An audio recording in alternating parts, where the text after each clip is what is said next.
It's your turn to fact up. Yeah. There's a so it was, although it was discovered in France, right? And this is gonna change your life.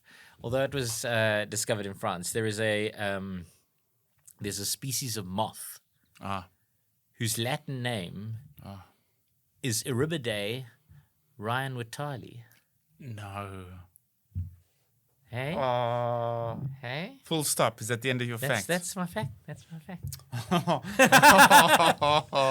Euribidae ryanwitali. Oh, man. I'm going to have to say it's probably bullshit, but thank you. It's such a sweet thing for you to say.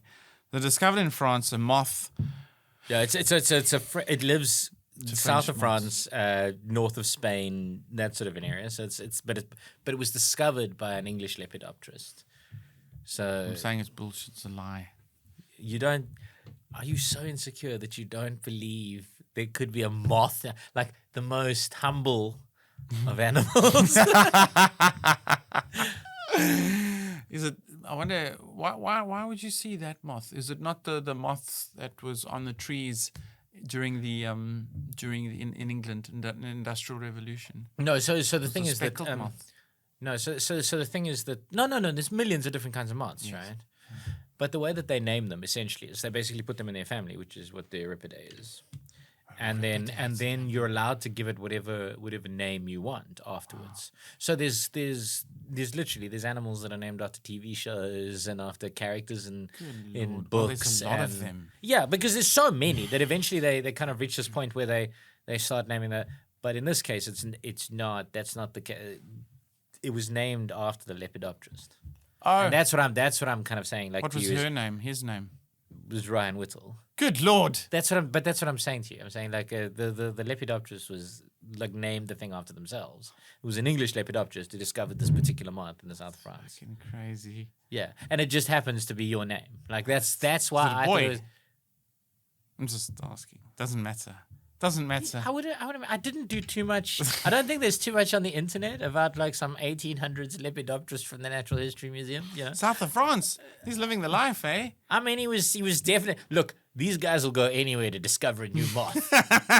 you gotta. Like, what is a lepidopterist? That's somebody who studies moths and butterflies. Good Lord. Yeah.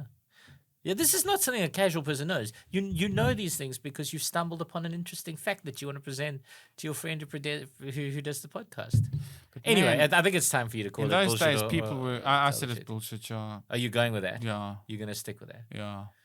I'm sad about that because it's absolutely a lie. I made the whole thing up. Wow. The entire story. Oh, wow. That's amazing. That's a hell of a story. The whole thing, yeah. But apart from the fact that lepidopterist... A lepidopterist is really someone who studies moths and butterflies. South of France. Yeah. No, the rest of it is all bullshit. The rest of it's all... But that is... but there are lots of moths with crazy names. You know, you can tell that I put too much thought and belief into your intellect because I actually gave it Euribidae is actually a type of moth. So I actually went and I found a type of so Euribidae is a particular family of moth. Really? Is it? Yeah. Okay. So that's good. Yeah. So I went away you researched. I went away and I made sure that I would construct this lie in such a way that it would be as close to believable as possible. And you still, so insecure, you just immediately went, no, bullshit. No Ryan Whittle has ever done anything of value with their life ever. Not even for Bain Consulting. Not even name a moth. You should have worked for Bain Consulting in the state capture years. The machinations. I thought if I'm gonna lie, it's elaborate, massive. You know, wonderful. Like I'm not gonna come here with no casual lie. I'm gonna come here with a well researched. And it failed me, Ryan. This is why I don't try to lie very often. I'm like I'm the Oscar Pistorius. I should have had the snot. I'm sorry, my lady. He really named it the Ryan Vitali. I'm sorry, my lady.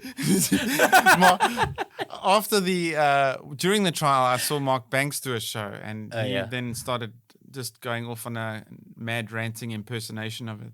But he was fucking funny. It was Mark. Oh, yeah. But it was like, Well, Mark Maron's the funny lady, I first went to the thing, and then I got the vacuum cleaner, then I plugged in the vac, then I went out to the balcony, then I unplugged the vacuum, then I went into the room, and then I went into the room. It goes for 8 fucking hours! And I went into the room, and I went into the